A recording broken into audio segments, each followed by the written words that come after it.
മലയാള ചലച്ചിത്ര അഭിനേതാവും സ്വഭാവ നടനുമായ സുനിൽ സുഗത തൃശൂർ പൂരം വിശേഷങ്ങളും ഓർമ്മകളും കേരള വിഷൻ ന്യൂസിലൂടെ പങ്കുവച്ചു. രേണുക രാജേന്ദ്രൻ തയ്യാറാക്കിയ റിപ്പോർട്ട് കാണാം.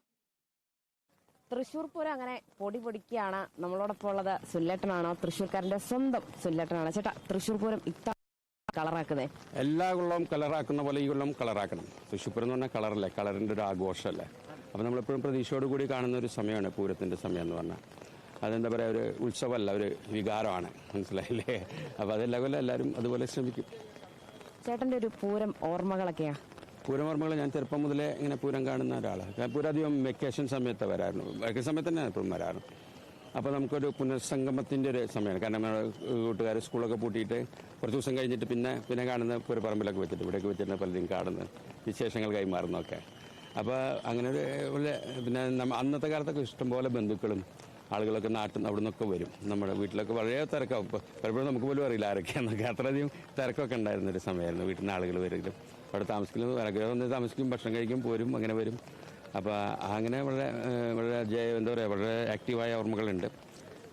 ഇപ്പോഴത്തെ ഓർമ്മകളും ഇപ്പോൾ പൂരം ഭയങ്കര ക്രൗഡഡായി പണ്ടത്തിൽ നിൽക്കുമ്പോൾ. പണ്ട് ചെറുപ്പത്തിലൊക്കെ ഞാൻ അനിയന്മാരെയും ഒരൊക്കെ കൊണ്ടുവന്നിട്ട് പൂരം കാണിക്കാറൊക്കെ അവരെടുത്ത് കാണിക്കലൊക്കെ അത്ര ഇതായിരുന്നില്ല. ഇപ്പോൾ പൂരം എന്ന് ഞാൻ പറഞ്ഞല്ലോ, പണ്ട് അന്നത്തെ തൃശ്ശൂർ പൂരമാണെങ്കിൽ കേരളത്തിൻ്റെ ഉത്സവമായിരുന്നു എന്ന് പറയാം. എല്ലാവരും കേരളത്തിനല്ല, ഇപ്പോൾ അത് ലോകത്തിൻ്റെ തന്നെ ഉത്സവമായി മാറി. അത്രമാത്രം പബ്ലിസിറ്റി പുതിയ മീഡിയ ഒക്കെ വന്ന കാരണം അത്ര അതുമായി. അപ്പോൾ പൂരത്തിൻ്റെ പിന്നിൽ വലിയൊരു അധ്വാനവും കൂട്ടായ്മയൊക്കെ ഉണ്ട്. അത് മുഴുവനും ലോകം അറിയുന്നു. സന്തോഷമാണ്.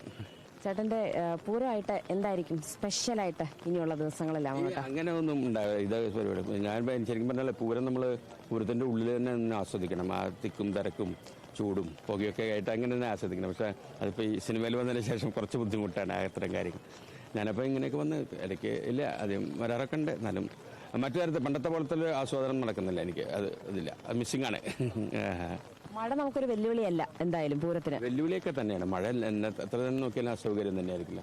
പക്ഷേ മാനേജ് ചെയ്യാൻ പറ്റുന്നത്. പക്ഷേ മഴയൊക്കെ വന്നു കഴിഞ്ഞാൽ ഞാൻ പലപ്പോഴും ചില ഭയങ്കര മഴയൊക്കെ ഉണ്ടായ പൂരമൊക്കെ എനിക്ക് ഓർമ്മയുണ്ട്. ഭയങ്കര മഴ ഉണ്ടായിട്ട് എഴുന്നള്ളിപ്പ് മാറ്റി വെടിക്കെട്ട് മാറ്റി വെച്ച ദിവസങ്ങളൊക്കെ ഉണ്ടായിരുന്നു.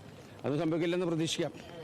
നമ്മുടെ പൂരം പൊളിപ്പൊളിക്കും എല്ലാ തവണത്തെയും ഇത്തവണ ഗംഭീരമായിട്ടെ പൂരം. ഹാപ്പി പൂരം എല്ലാ പ്രശ്നവും.